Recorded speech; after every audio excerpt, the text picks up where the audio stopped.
É uma satisfação grande estarmos participando aí do Engie Brasil 2021. O nosso convidado é o Hugo Rezende. Obrigado, Hugo. Bem, obrigado, Giuseppe. Vou falar brevemente da minha experiência, né? Sou engenheiro aeronáutico, formado no ITA, fiz mestrado no ITA, fiz doutorado na Universidade de Stanford, mestrado e doutorado numa área chamada aeroelasticidade, que é um negócio complicado para burro, mistura aerodinâmica, estrutura, controle.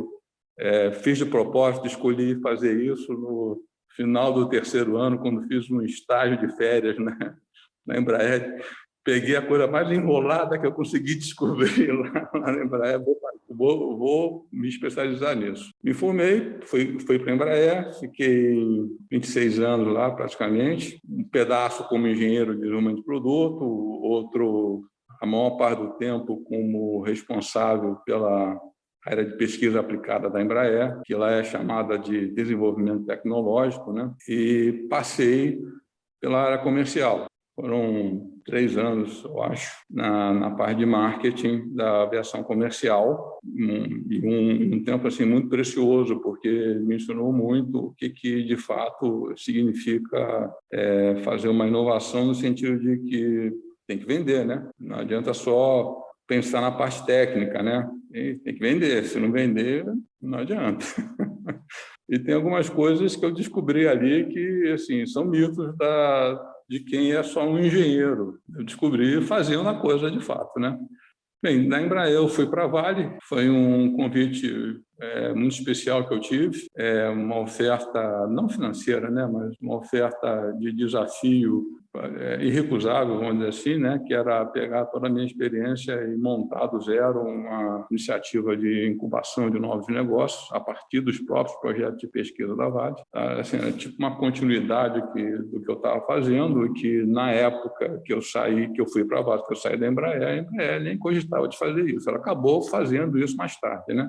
Fiquei na Vale coisa de 2 anos, montei a iniciativa, mas o momento na Vale era bem diferente, né? Era um momento de redução de custos, então decisão mútua, né? Foi assim, melhor você sair. E aí eu resolvi fazer uma mudança de carreira drástica, né?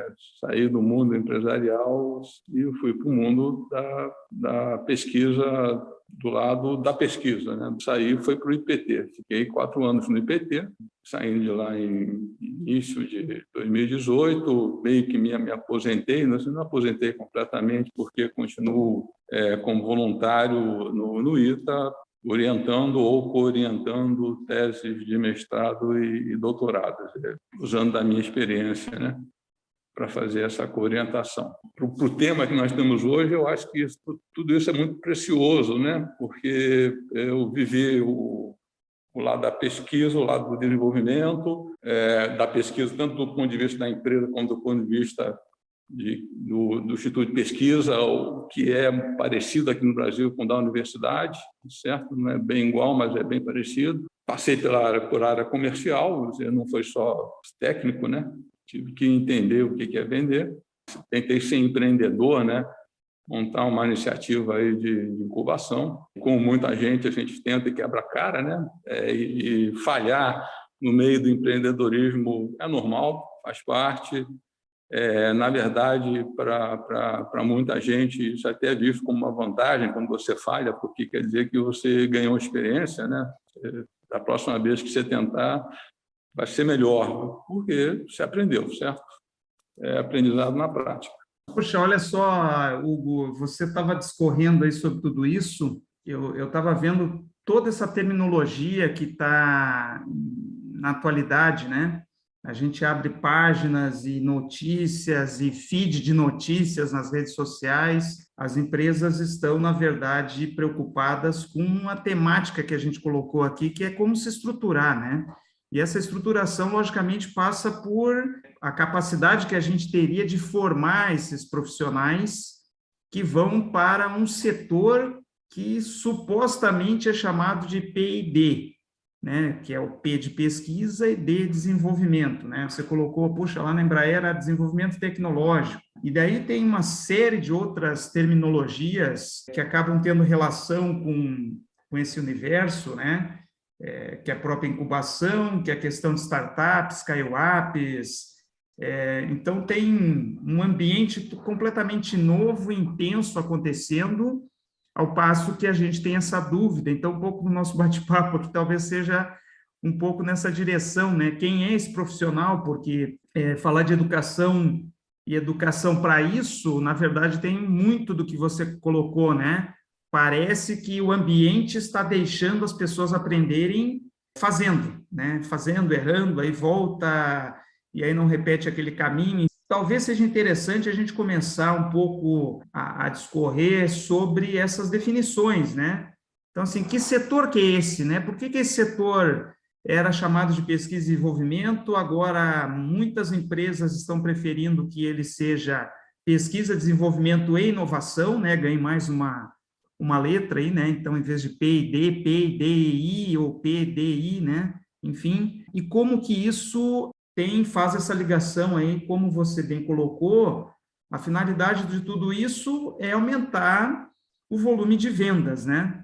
Senão, qual seria o sentido de começar a pensar em desenvolvimentos, né? Lógico, tem a questão do bem-estar de todos os usuários, mas o volume de vendas precisa ser visualizado através da área comercial, marketing, enfim. Eu queria que a gente, de alguma forma, fosse aí falando das letrinhas, né? Por que é o P, né?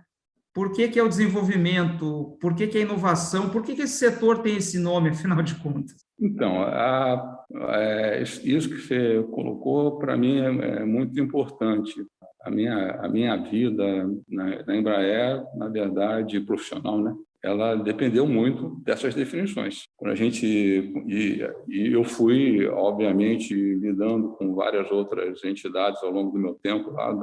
Foram 10 anos fazendo pesquisa aplicada, né? Eu tive que conviver muito com diversas pessoas e entender o que cada uma das entidades se percebia como sendo P, como sendo D, como sendo inovação e coisa do tipo, né? Então, assim, é muito importante ter essas definições claras. Então, eu vou falar do meu ponto de vista, da minha experiência, certo? Uma empresa grande, que tem a coisa muito bem estruturada, ela tem uma área de pesquisa, que tipicamente é corporativa, que uma empresa grande tem diversas unidades de negócio, certo? Vou usar a Embraer como exemplo, porque é fácil de falar sobre ela, né? Então, a Embraer tem 4 unidades de negócio, vamos dizer assim, né? Tem a unidade de aviação comercial, a de aviação executiva, defesa e segurança, e tem uma 4ª que é serviços, né? Serviços cobre as 3 áreas, mas ela é uma unidade de negócio, ela vende serviços. A pesquisa não pode estar dentro de nenhuma dessas 4 unidades de negócio, ela tem que ser algo fora dessas 4, porque ela vai fazer pesquisa para as 4. Agora, quando você fala de desenvolvimento, cada uma delas tem o seu desenvolvimento. Tem gente que se especializa em desenvolvimento para a área de defesa. Tem gente que pensa um pouco mais na área de aviação executiva. Assim, dá para pular de uma para outra? Dá. Mas assim, tem coisas específicas. Então, desenvolvimento ele é associado rigorosamente a uma unidade de negócio. E inovação, eu tipicamente, sendo bem sincero, não gosto do PDI, não. Para mim é modinha isso, tá? Para mim, na verdade, eu gosto muito de como os europeus usam a terminologia. Então, por exemplo, pesquisa estou falando do setor aeroespacial, que é o que eu conheço mais, tá? Então, a área de pesquisa na Europa, no setor aeroespacial, é tipicamente chamada de R&T, Research and Technology. A área de desenvolvimento é chamada de R&D, Research and Development, né? E Research and Development é igual à inovação. Você faz desenvolvimento porque você está fazendo inovação. Você não faz pesquisa porque você está fazendo inovação. Você faz pesquisa porque o conhecimento necessário da pesquisa precisa ser criado para você poder fazer desenvolvimento. Mas pesquisa gera conhecimento, desenvolvimento gera produto. E quando eu falo produto, eu estou falando de bem ou serviço, tá? Não estou falando só de bem, não. Um produto pode ser uma aeronave ou pode ser um portal para você entrar e solicitar serviços de manutenção, por exemplo. Então, é muito bom ter isso tudo muito bem definido e entendido. Pesquisa gera conhecimento, desenvolvimento gera produto. Áreas distintas, porque a forma de trabalhar é distinta. Desenvolvimento está associado a uma unidade de negócio. Pesquisa está associada a todas as unidades de negócio. Aí eu vou dar um exemplo para deixar isso bem claro. Quando você está fazendo pesquisa de aerodinâmica, por exemplo, para melhorar o projeto aerodinâmico, melhorar as forças, diminuir arrasto, né, que é a força que atrasa o avião, vamos dizer assim, né? Você faz isso para avião. Não interessa se é aviação comercial ou se é aviação executiva, você faz isso para avião. Agora, por exemplo, quando você faz isso para acústica, aí já começa a ter uma diferença, porque do ponto de vista da aviação comercial e também da aviação executiva, em menor grau, você precisa pensar da acústica do avião para o solo, certo? Existem uma série de restrições para você pousar e decolar de um aeroporto. E dependendo do tipo de ruído que você faz, você paga uma taxa maior, custa. Então, se você está pensando de acústica, do avião para o solo, é muito importante, mais para a aviação comercial, porque a aviação executiva usa muito aeroportos afastados da grande cidade, afastados de residências, áreas residenciais, né? Então, já não é tão importante assim. Agora, se você estiver falando de acústica dentro da cabine de passageiros, aí a história é muito diferente, porque a aviação executiva tem que ser uma cabine absolutamente silenciosa. Isso é requisito básico. Se não for silenciosa, ninguém vai comprar. Porque quem compra um avião executivo, principalmente em grande empresa, ela quer ter tudo ali, quer ter silêncio. Ela quer poder fazer uma teleconferência durante o voo, porque não pode ter barulho. A aviação comercial já é um pouco mais liberado. Provavelmente ninguém nunca reparou nisso, porque o ouvido se adapta, né? Mas o ruído dentro de um avião, quando você sai aqui do Brasil e vai atravessa o oceano, por exemplo, o ruído é alto, não é baixo, não. O seu ouvido se adapta, você acha que é baixo, mas o ruído não é baixo, não. Nós fizemos uma vez um projeto para a Federal de Santa Catarina, que era justamente tentar melhorar o ruído dentro da cabine, e eu tomei um susto, porque o pessoal gravou, né, ruído em diversas fases, assim, avião taxiando, avião decolando, avião em cruzeiro, e a primeira coisa que eles me fizeram foi colocar um microfone dentro de uma cabine simulada, direto com o ruído do cruzeiro. Eu tirei o fone, era muito alto. Agora, quando eles fizeram toda a transição que a gente faz, na verdade, na vida real, era tolerável, passou a ser tolerável, o seu ouvido vai se adaptando, né? Então, é preciso entender essa diferenciação entre o que é pesquisa, que gera conhecimento para atender cada unidade de negócio de uma forma diferenciada, e o que é desenvolvimento, que é coisa de negócio. E inovação é igual a negócio. Inovação, ela não existe sem negócio. E aí eu já vou dar a melhor definição que eu conheço de inovação. É fácil lembrar, eu ouvi isso do Silvio Meira muitos anos atrás, numa conferência da Amprotec em Porto Alegre, e nunca mais deixou da minha cabeça, certo? A inovação, a definição é assim: mais e melhores notas fiscais. Mais, melhores notas fiscais.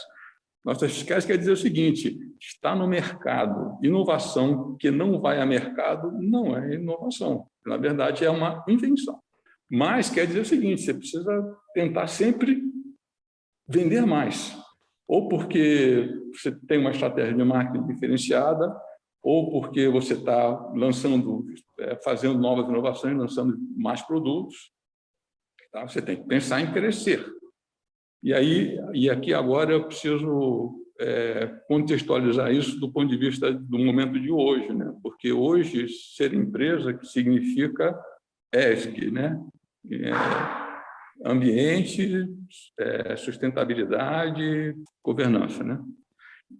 Melhor do ponto de vista de sustentabilidade. Você não pode fazer hoje em dia, principalmente, né? Já era no passado, mas hoje em dia não tem condições. Você tem que fazer um negócio sustentável do ponto de vista do ambiente, sustentável do ponto de vista social.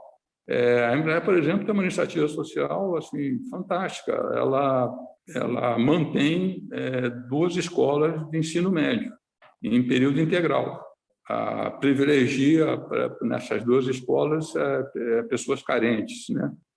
A origem dos alunos tem que ser alunos que não têm condições de estar frequentando, por exemplo, uma escola privada pagando aí.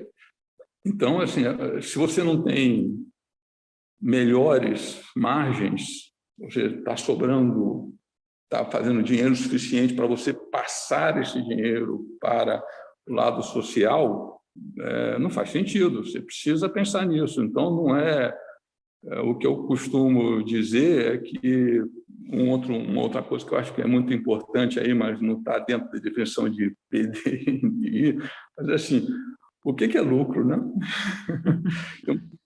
Lucro é um negócio errado, né? Faz mal. Não é bem assim, né? Eu não gosto da palavra lucro especificamente, eu gosto da palavra superávit.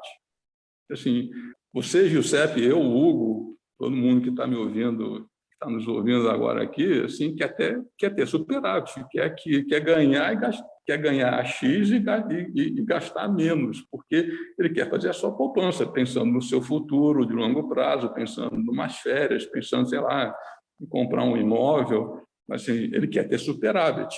Quando você tem uma organização sem fins lucrativos, isso não quer dizer que essa organização, uma ONG, ou o que quer que seja, uma fundação, isso não quer dizer que essa fundação não sobra dinheiro. Ela busca o superávit, sim, porque ela quer contratar mais gente, ela quer reinvestir nela mesma. Então, uma organização sem fins lucrativos, tem algumas pessoas que usam sem fins econômicos, ela quer superávit, ela precisa de superávit, porque se ela não tiver superávit, ela não consegue manter o seu funcionamento, não consegue pagar os salários, não consegue pagar as contas. Então, o lucro é um superávit. E por que a gente chama isso de lucro? Porque a empresa que tem fins lucrativos, ela precisa fazer uma contabilidade específica. E o termo usado nessa contabilidade é lucro, não é superávit, só isso. Essa é a grande diferença. Então, lucro é uma coisa muito importante, superávit é uma coisa muito importante. Todos precisamos ter.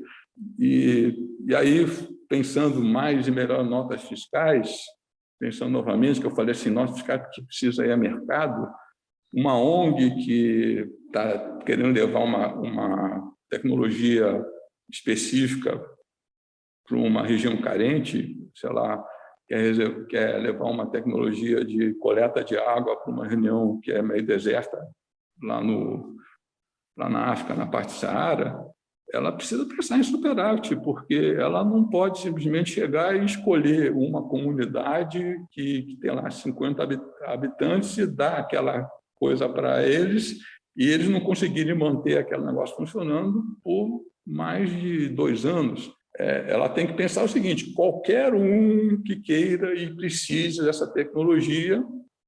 E até uma definição de que você falou, sustentabilidade no sentido também de que um curto prazo e fim das conversas nesse sentido, né? Fim do uso da tecnologia já passa a não ser sustentável, né? Quer dizer, esse desenvolvimento para uma determinada comunidade precisa ser pensado a longo prazo também, né? Você quer que aquela implementação daquela tecnologia tenha algo perto do perene ali, né? As pessoas saibam fazer uso e dar continuidade para o uso daquela técnica, né, que foi implementada, né?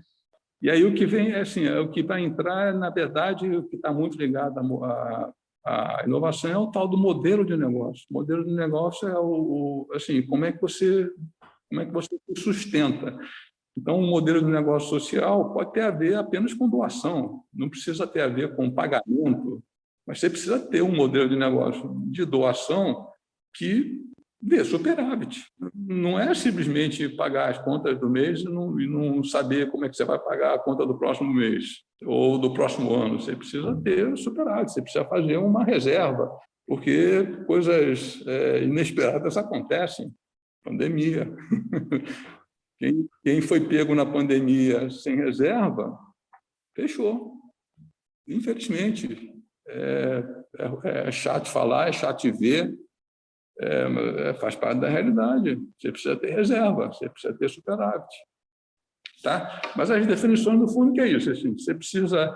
Pesquisa gera conhecimento, desenvolvimento gera produto. Você precisa de um produto porque isso é inovação. E você precisa inovar porque você precisa manter o seu negócio funcionando. Mas pensando nessa constituição, essa estrutura desses setores nas empresas, né, que é o que a gente está pensando aí em como isso se dá da melhor forma, mas nós temos centros e institutos de pesquisa, né, a tua experiência no IPT, mas nós temos outros tantos aí no país, e as universidades, né? Então, o que se percebe é um sombreamento, eu que estou na universidade, né, a gente percebe um sombreamento muito grande entre alguns papéis que cada um desses atores, né, pode desenvolver, né? Em particular, talvez o sombreamento maior seja, de fato, com os institutos de pesquisa, porque faz pesquisa que a universidade faz pesquisa,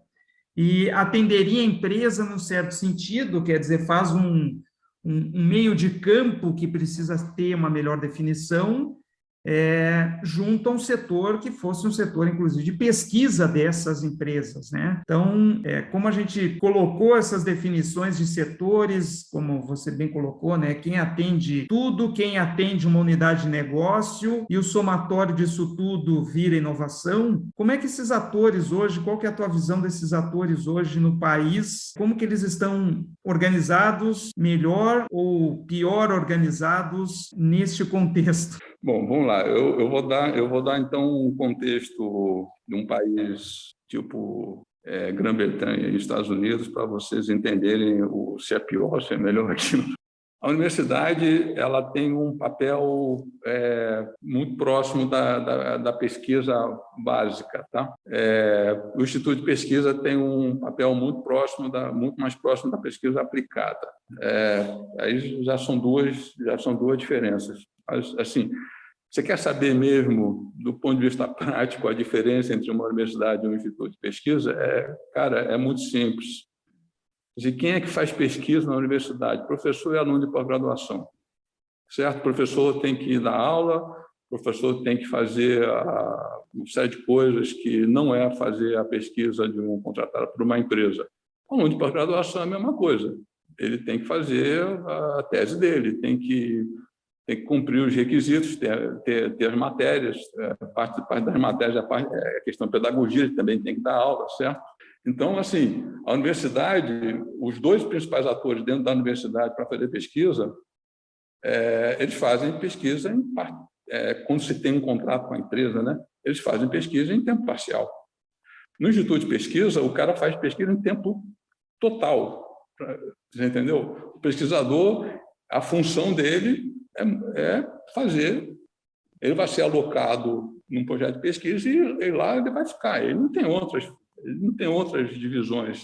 Ele pode estar fazendo um mestrado, mas assim, o mestrado não é a parte das atividades dele, o mestrado é algo complementar à atividade dele, tem que saber conciliar as duas coisas. Mas a função principal dele, a atividade principal dele é cumprir as atividades em projeto que ele foi alocado. O aluno de pós-graduação, não, ele vai ter que se dividir, porque ele tem a obrigação de fazer a tese, senão ele não é um aluno de pós-graduação, e tem a obrigação de fazer a atividade do projeto de pesquisa com a empresa. Então, a grande diferença entre universidade e instituto de pesquisa é essa. Lá fora você vê, e eu vou falar, quando eu falo lá fora, estou falando Estados Unidos e Reino Unido, que eu conheço os dois muito bem. Isso é muito claro, você olha, você chega lá, você vê essa separação. Se você tem o que aqui no Brasil é o laboratório do professor, O laboratório no Reino Unido ou nos Estados Unidos é como se fosse uma outra empresa, certo? Ele tem seus próprios projetos, tem seus próprios funcionários para poder fazer a dedicação integral. O sombreamento que você fala aqui, que existe aqui no Brasil, é que aqui no Brasil isso não é claro. O estudo de pesquisa, apesar de ter os pesquisadores deles dedicados, ele na cabeça, o modelo mental é muito de universidade, infelizmente. É a realidade. E dentro da universidade é a universidade. Não, é igual lá fora, não é diferente. Só que o laboratório, nas universidades aqui no Brasil, tipicamente é mais um pedacinho dela, não é um negócio à parte. Eu conheço bons exemplos que são tipo negócio à parte. Não conheço vários. Os 2 primeiros atores importantes, e que aqui no Brasil não tem uma definição muito clara, que seria muito bom se tivesse, assim, a universidade é uma coisa, estudo de pesquisa é outra, as 2 são extremamente importantes, não existe um é mais importante que o outro, não, as 2 são extremamente importantes, e vem as empresas. As empresas, na verdade, você precisa parar e pensar o seguinte, eu quando estive na Vale, estudei muito lá na época para montar a iniciativa de incubação, eu percebi o seguinte, na maior parte das vezes, quando a gente fala em empresa, a gente quer dizer grande empresa. Tá? Para pensar quando você começa a falar assim, você está falando de uma grande empresa. Então, é preciso entender que dentro das empresas existem enormes diferenças. Uma startup, e não estou falando de incubada, não, estou falando de uma empresa que já saiu da incubação, já tem um faturamento, já tem um aporte de capital de risco, está se virando por conta própria. Uma startup é completamente diferente de uma grande empresa. E eu gosto muito do Steve Blank, porque ele é o cara que criou a iniciativa de Lean dentro das startups. Ele fala algumas coisas assim, muito claras. Uma startup é uma empresa que está à busca de um modelo de negócios que funcione. Quando a gente fala de pivotar o negócio da empresa, está falando isso, está falando assim, o meu modelo de negócio não está funcionando, eu preciso mudar, eu preciso achar um que funcione. E na hora que achar um que funcione, aí é o que ele vai poder escalar, ele vai poder crescer. Enquanto ele não tiver achado esse, ele não consegue crescer, porque não está funcionando. E funcionar significa entrar dinheiro e pagar todos os custos. Uma grande empresa é uma empresa que foi uma startup no início, achou um modelo de negócio que funciona, escalou, virou grande. O negócio dela é tirar o máximo de eficiência possível daquele modelo de negócio que funciona. É completamente diferente. Então, tem muita gente que fala assim, não, a grande empresa ela mata os novos negócios, as boas ideias. Claro! É tirar o máximo de eficiência de um modelo de negócio que funciona. Ela não quer se distrair com outras coisas. Então, é por isso que nas grandes empresas começaram a surgir as unidades X, Embraer X. Assim, tira fora da grande empresa, põe num ambiente separado as novas ideias, novos produtos, um produto muito diferente daquilo que ela faz.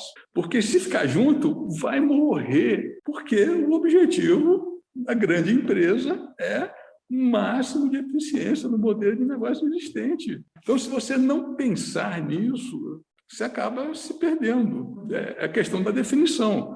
Uma startup, ela tem que fazer um produto, mas ela é muito mais do que fazer um produto, ela tem que fazer um negócio que funcione. E como que essa grande empresa, então, vai olhar para a questão da pesquisa, né? E aí fica pensando, puxa, eu vou constituir um setor, né? Vamos colocar numa hipótese aí, porque a gente tem grandes empresas que se reorganizaram no Brasil porque elas são multinacionais ou passaram a ser multinacionais, e esse setor tinha lá na unidade matriz, digamos assim, né? Mas não existia aqui. Aí ela olha para a universidade, que tem um laboratório, tem a questão aí da formação das pessoas, que você bem colocou, que é um fim de grande utilidade, digamos assim, né? quer dizer, formar doutores, né? E para isso tem o uso da pesquisa. E olha para o instituto, também tem seus laboratórios, aquele sujeito que lá está em tempo integral, como você colocou. A empresa fica olhando para essa disponibilidade de infraestrutura e aí pensa como, né? Quer dizer, eu vou ter a mesma disponibilidade, eu vou ter os mesmos recursos humanos, qual que é a lógica aí para essa constituição? Eu vou falar da grande empresa. A grande empresa que separa pesquisa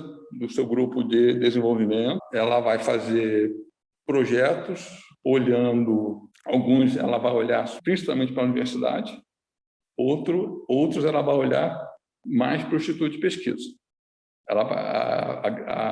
Eu vou usar o exemplo da Embraer de novo, né? Tem coisas que estão mais próximo, já é aplicada, mas ainda está próximo da básica. É tipo assim, eu estou transitando da básica para a aplicada, eu tenho que trabalhar com a universidade. E tem outras coisas que assim, eu já estou, ela é aplicada e está praticamente, em termos de conhecimento, né? Ela está praticamente pronta para ser usada. Aí eu já vou mais para um lado de instituto de pesquisa. Ou seja, isso tem que estar claro na hora dentro do trabalho da unidade de pesquisa. Tá? Na Embraer, isso era muito claro. E era muito claro por diversos motivos. Agora, do ponto de vista da área de desenvolvimento, a área de desenvolvimento da grande empresa, ela não tem que dialogar com a universidade, ela só tem que dialogar com o Instituto de Pesquisa, porque ela tem prazo, ela tem que controlar custo, ela tem que fazer uma opção de coisa, ela não pode ter o nível de incerteza lá é baixo, o nível de incerteza no projeto de pesquisa é altíssimo. Eu fiz projetos, eu coordenei projetos lá na Embraer, em que no meio do caminho a gente falou assim, para, porque não vai dar certo, falhou. Tudo bem, ótimo, porque assim, em vez de falhar no produto que tem consequências, falhou na pesquisa. Melhor tenha falhado ali do que falhar no produto. Aí tem um negócio importante que não está implícito na minha cabeça, mas que, ao fazer esse comentário agora, eu lembrei. O orçamento da área de pesquisa é a fundo perdido. Isso é um negócio que a maior parte das pessoas não param para pensar. Uma grande empresa ela tem que fazer pesquisa a fundo perdido, não tem cálculo de retorno, não tem plano de negócio. Você vai usar o dinheiro como um investimento para gerar um conhecimento que poderá ou não ser usado no futuro. Essa é uma definição muito importante, que eu acho que, digamos, uma certa pressa do uso de recursos que estão disponíveis hoje, né, estão provocando mais confusão em todas as definições que a gente está colocando, e nessa em particular agora que você falou, olha, o desenvolvimento, quer dizer, os TRLs altos, né? Por que chamar a universidade nesse caso? E tem editais que estão fazendo isso. Então, estão chamando universidades para TRLs que já são assim, puxa, eu estou muito perto da prateleira. Então, você está deslocando, eventualmente, a expertise da formação daquele recurso humanos para algo que é, como você falou, eu tenho compromisso, eu tenho risco altíssimo e eu não tenho integralidade do tempo, porque o doutor ou o mestre que está sendo formado não tem essa integralidade que o Instituto tem, né? Então, essa pressa do uso dos recursos ainda está ilógico, né? E essa questão é muito da falta de institutos, na verdade, né? A gente tinha que ter um número muito maior no país para um atendimento maior. Então, você chama aquilo que você não tem. Então, mas você chama aquilo que você não tem e você acha que tem, é pior, né? Aqui no Brasil é pior, tem muita gente que defende que então acha que a universidade é igualzinho ao Instituto de Pesquisa. Está errado, mas e é por isso que a tua fala de definição, né? Puxa, seria o fundo perdido. Pesquisa é fundo perdido na empresa. E aí o sujeito está dizendo assim, eu quero colocar o produto na prateleira, ele já não está mais fazendo, eventualmente, pesquisa mesmo. Se você quer um produto, você não está fazendo mais pesquisa, você está fazendo desenvolvimento. Falou de produto, é desenvolvimento. Aí você colocou um termo aqui que eu acho que é outro termo que tem uma confusão lascada aqui no Brasil, o tal do TRL, Technology Readiness Level. A readiness, a tradução de readiness é prontidão, não é maturidade. E technology não é produto, ele é algo que você usa para desenvolver um produto. Tem gente aqui no Brasil que quer entender TRL como maturidade.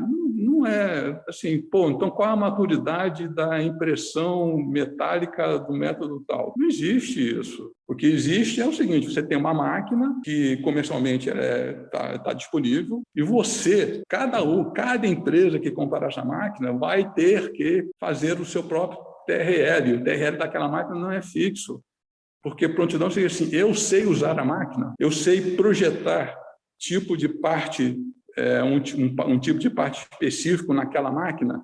Se eu tiver que projetar um outro tipo de parte que são, assim, morfologicamente é diferente, ou você começa do 0 do TRL, ou começa do 3. O TRL tem assim, a prontidão do uso de uma tecnologia. Quão pronto você está para usar aquela tecnologia. Então, o TRL ele é uma escala de pesquisa, ele não é uma escala de desenvolvimento. A outra coisa é o seguinte: TRL não é fase de desenvolvimento de produto.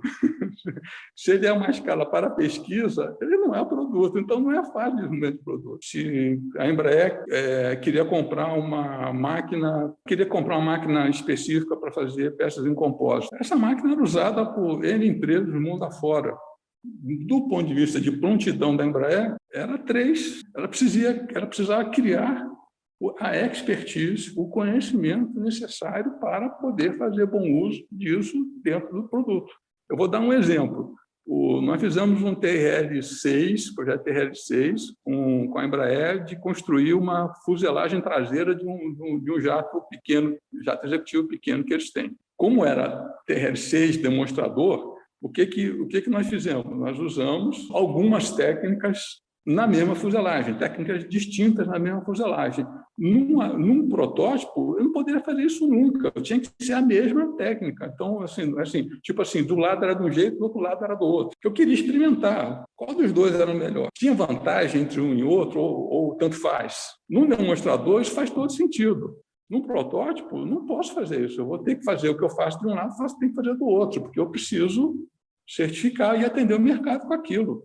Eu preciso simplificar o meu processo de produção. Então, TRL-6 é demonstrador, TRL-7 é protótipo. Não tem nada a ver com maturidade. Maturidade tem uma outra coisa que é usada do ponto de vista conceitual, que é a tal da curva S, que diz assim, no eixo das abscissas é tempo, no eixo da ordenada é performance. Performance pode ser quantidade de produto, pode ser uma opção de cor, é desempenho, né? E essa curva S é exatamente isso. Ela começa flat, só, depois flat de novo, certo?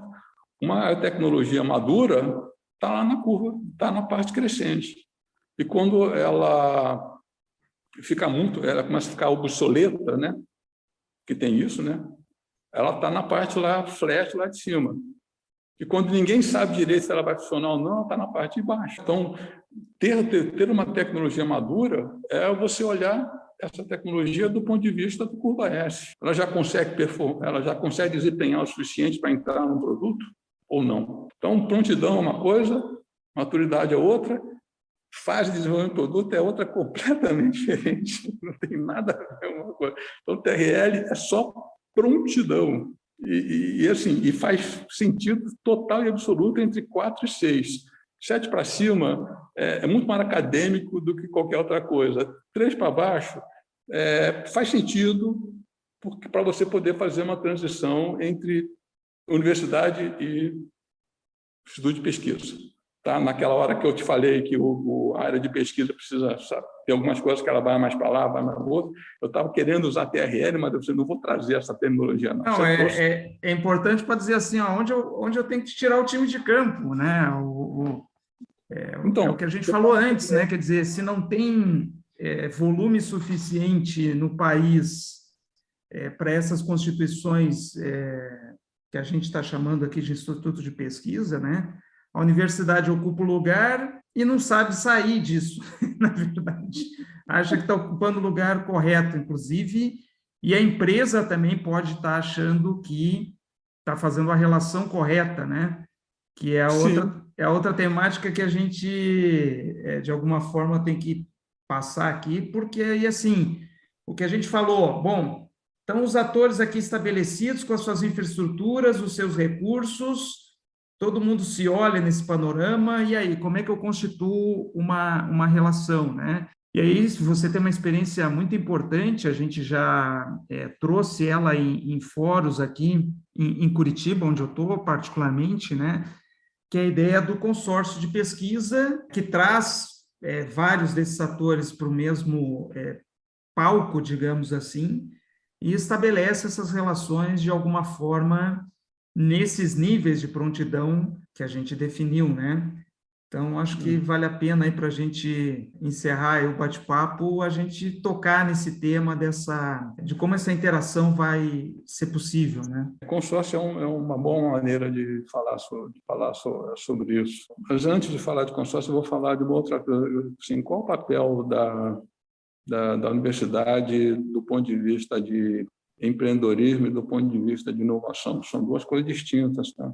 Então, eu acho que é importante, antes de passar para o consórcio, falar essas duas coisas. Empreender significa criar uma nova empresa. Você vai ter a parte de criar o produto, mas assim, o foco do empreender é criar uma nova empresa. Então, o foco do empreender é negócio. Cara, não tem outro jeito, não se ensina empreendedorismo dentro de sala de aula, se ensina empreendedorismo fazendo. Não se ensina empreendedorismo falando sobre o empreendedorismo em sala de aula.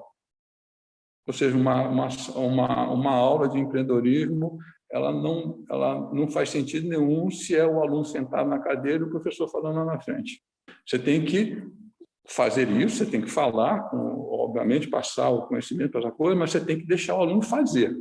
Se o aluno não fizer, não adianta, ele não vai aprender. Porque fazer é onde se aprende, de fato, a construir algo. Eu digo isso porque, por exemplo, na minha época de engenharia, lá em década de 80, tem 61 anos, né? Não tinha aerodesign, saibaja, não tinha nada disso, competição de robô, não tinha nada disso. Você tinha que aprender fazendo, não tinha quase nenhuma oportunidade para fazer. Mas, assim, empreendedorismo só se aprende fazendo. Engenharia até se aprende fazendo pouco. Mas empreendedorismo só se aprende fazendo. E inovação, você precisa entender, porque inovação está muito ligada a negócio, está muito ligado a empreender. Mesmo dentro da grande empresa, você tem que ter uma cabeça de empreendimento dentro da grande empresa. É diferente do empreendimento da startup, mas você tem que ter uma cabeça de empreendimento. Mas você tem que sair da universidade com, como é que se diz assim, estou falando graduação, né?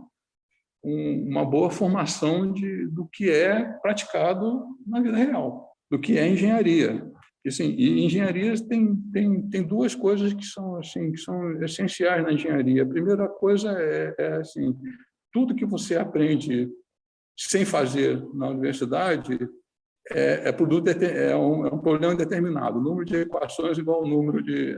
ou seja, é um exercício que você consegue ter uma solução específica.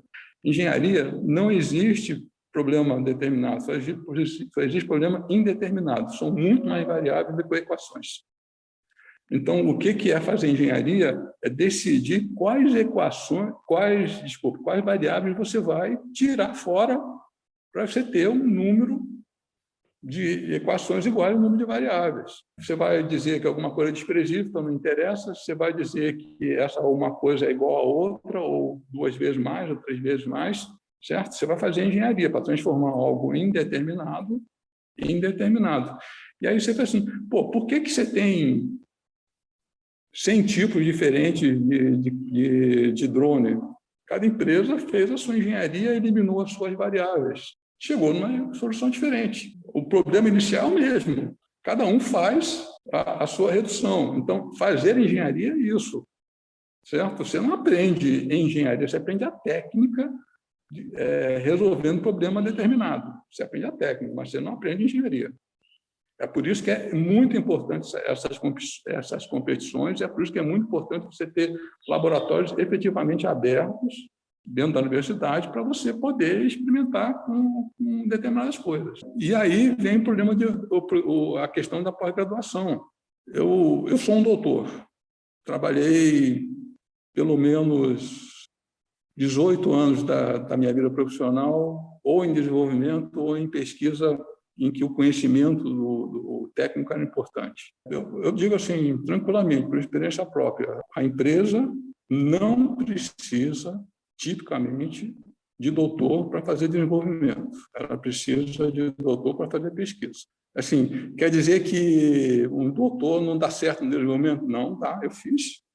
Dá, mas você precisa ter determinados cuidados. Tinha determinadas coisas, perguntas ou questões ou dúvidas que eu colocava durante a minha fase de desenvolvimento, que na época eu não entendia de bem direito isso, né? Mas isso é questão de crescimento, né? Mas que eu não devia fazer. Assim, não era importante fazer a pergunta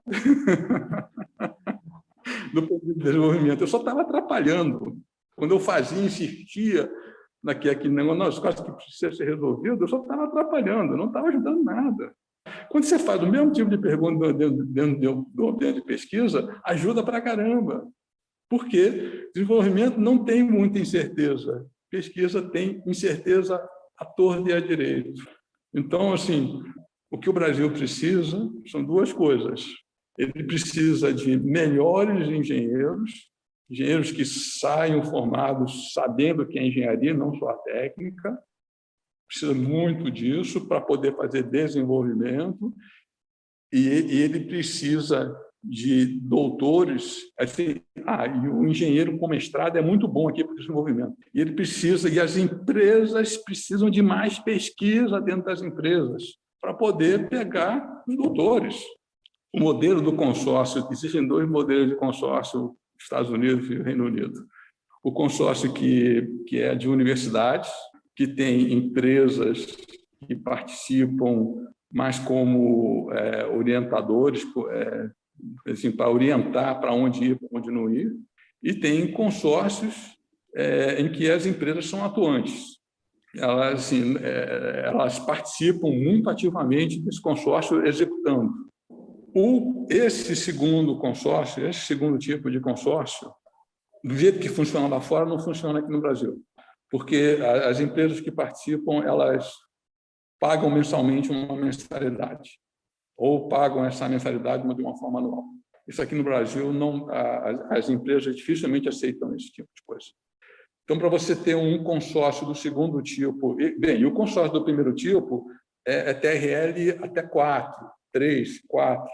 Do jeito que funciona aqui no Brasil, está muito bom, não tem problema nenhum. O consórcio do segundo tipo é TRL 4 até 6. De vez em quando entra no 7. O que o Brasil precisa é o segundo tipo de consórcio. Esse segundo tipo de consórcio, do meu ponto de vista, eu já montei consórcios aqui no Brasil, já participei de consórcio aqui no Brasil. Ele não pode ter a universidade como membro. Ele só pode ter empresa como membro do consórcio. A universidade é uma coisa que as empresas chamam projeto a projeto. E aí eu vou enfatizar, é TRL 6, dependendo em situações muito específicas, pode até ser 7. Mas não pode ser 8, não pode ser 9. E por que eu estou dizendo que o consórcio do segundo tipo, desse TRL mais alto, precisa só ter empresa? Porque as empresas precisam ter liberdade de chamar a universidade que melhor atende àquela necessidade específica. Ela não pode ficar presa a uma universidade que é membro. O consórcio para esse tipo de pesquisa, de projeto, ele precisaria ser focado em cima das empresas, sem que existam universidades como membros do consórcio, vamos dizer assim, né? Elas entram projeto a projeto. E é preciso, obviamente, ter também uma entidade que seja coordenadora, que faça o papel de ligar, de coordenar os projetos, ligando as empresas, as universidades e institutos de pesquisa, se for o caso. Então, assim, o modelo que eu entendo que seria um consórcio muito bom aqui no Brasil seria um acordo entre empresas, um contrato assinado entre empresas, que elas contratam uma pequena empresa, um instituto de pesquisa, uma organização sem fim lucrativo, uma entidade que seja boa em termos de gestão de projetos e seja neutra, né? Neutra com relação aos interesses técnicos, né? Então, não poderia, por exemplo, ser uma fundação de uma Sim, universidade. porque tem um cordão umbilical, né, entre a fundação que carrega os projetos que aquela universidade conduz, né? Pode ser uma fundação, contanto que não tenha esse vínculo direto aí para gerar conflito de interesse. Então, as empresas definem os projetos, definem em todos os sentidos que você possa imaginar, escopo, cronograma, valor que vai ser aportado e as expertises que elas precisam para vir de fora. E indicam as universidades que elas gostariam que estivessem envolvidas, né? Ou os institutos de pesquisa que quisessem envolvidos. E esse intermediário ele faz o papel de fazer o vínculo, ele faz contato, negocia, etc. E tal. Eu acho que esse é um consórcio que funcionaria muito bem aqui no Brasil, porque não vai ter aquele vínculo obrigatório da empresa colocar dinheiro todo mês, ela só vai colocar dinheiro por projeto, que é a forma que quase todas as empresas aqui no Brasil funcionam, pensando em pesquisa, né? Elas funcionam por projeto e não por calendário, né? E você não tem amarras nenhuma com universidades específicas. Você vai ter, obviamente, preferências de universidades por causa das empresas envolvidas, mas também não impede que uma universidade nova seja trazida para dentro do consórcio. Não conheço nenhum exemplo aqui no Brasil que seja assim. E aí também tem um outro ponto que eu acho que é importante citar aqui, aproveitando a situação, assim, um projeto de pesquisa é muito diferente de uma compra de serviço. Um serviço, alguém presta esse serviço se ele já tem expertise em fazer aquele serviço. E um projeto de pesquisa não tem rotina nenhuma. É uma coisa que, do ponto de vista, é inédito, vamos dizer assim, né? Pode não ser inédito no mundo, mas é inédito naquele contexto.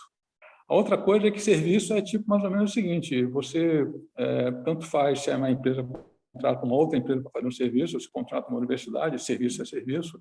É tipo assim, você dá uma prescrição, a entidade contratada faz o serviço sozinha, isolada, devolve e depois de um tempo, que é o tempo especificado, e diz quais os resultados. O projeto de cooperação, a pesquisa não é assim. O projeto de pesquisa só é realmente projeto de pesquisa se a empresa e a parceira dela estão trabalhando juntas, 4 mãos, o tempo todo. Tem diálogo ao longo dos meus anos de Embraer e também de IPT, projetos que eram ditos de pesquisa que, no fundo, eram projetos de serviço. Não é toda empresa que consegue distinguir entre uma coisa e outra a partir do momento que eu estou dizendo que pesquisa é muito pouco entendida aqui no Brasil, tanto do ponto de vista das empresas quanto do ponto de vista das universidades e institutos de pesquisa.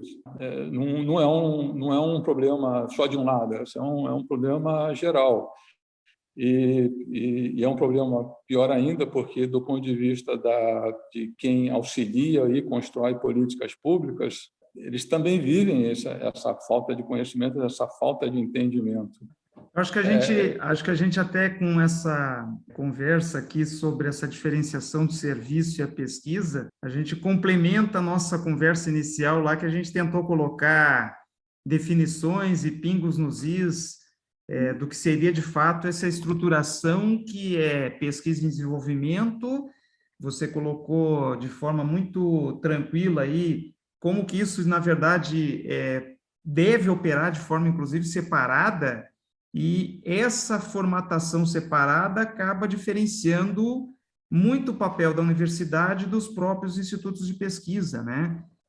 O caminho dos consórcios, os 2 caminhos que a gente apontou, eles têm grandes desafios, né? E os editais hoje, eles, de alguma forma, em particular da FINEP, eu acho que eles ajudam isso, pontuam, né? Quer dizer, tem aí uma questão de tentar valorizar quando isso é conseguido, né? Mas a gente fica aí com subcontratações que levam ao caminho contrário, né? Quer dizer, a gente volta para a morosidade, então a gente tem desafios de gestão mesmo, de gestão entre agências, universidades, institutos, né? De todo o sistema que estaria interessado em pesquisa, que essa pesquisa, de fato, ela tenha viés empresarial, né? Não um viés simplesmente só básico, né? Porque essa conversa tem tudo a ver com engenharia, porque o sangue, né? A coisa do DNA aí de transformar em produto, né? Senão não teria engenharia, né? Se a gente ficasse só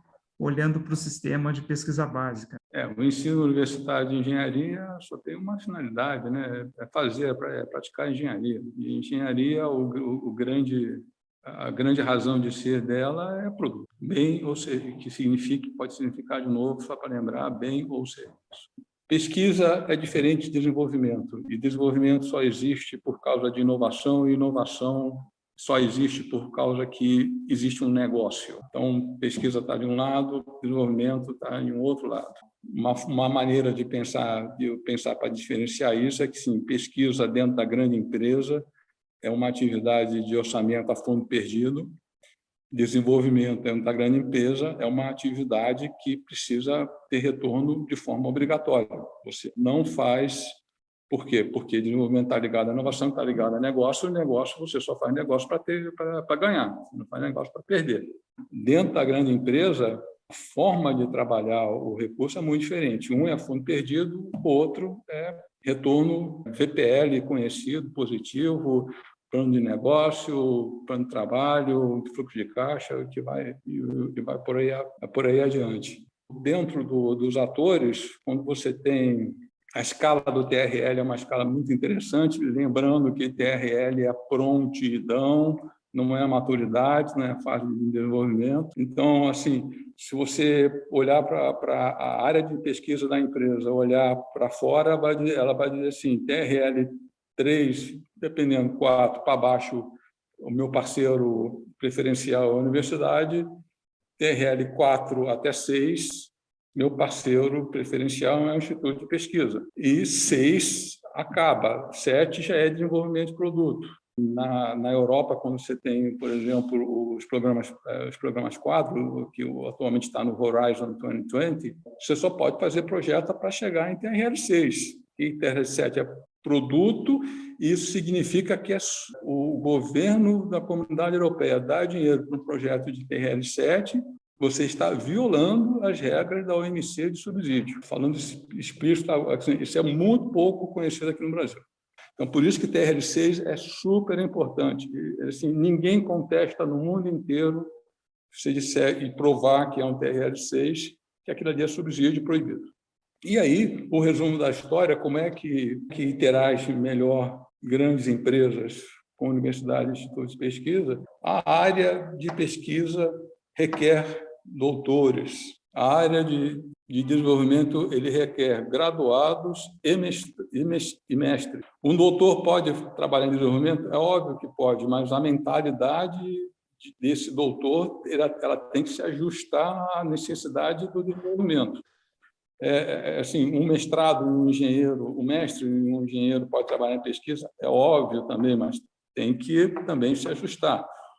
Não conheço ainda pessoalmente o Gilson, mas assim, o que ele fala, do ponto de vista de ciência, é uma coisa que é muito legal, porque é o seguinte, pesquisa se faz com método científico, desenvolvimento não se faz com método científico, tem nada a ver.